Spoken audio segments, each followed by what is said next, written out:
Ça, pour moi, ça a été, au cours des 50 années de plongée, une vraie découverte. Encore une fois, on part avec l'idée que ceux qui sont les maîtres du monde, ce sont les prédateurs les plus gros.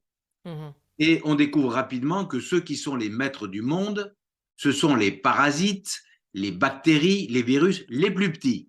Mhm. Ce sont eux les vrais prédateurs. On ne peut rien contre eux. Sauf aller chez le médecin. Et on s'aperçoit que la clé de voûte des écosystèmes, ce sont ces nettoyeurs.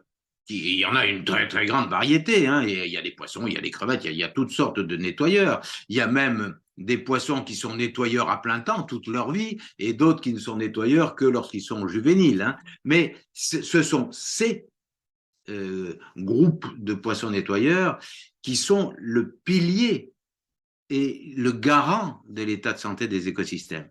Et donc, quand on regarde ça de loin, on s'aperçoit que notre idée du monde en général, et en particulier du monde marin, est complètement biaisée. Nous sommes obsédés par les prédateurs, nous sommes obsédés par les gros.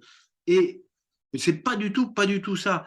Le monde ne se construit pas autour d'eux. Au contraire, ils sont très dépendants de tous les petits.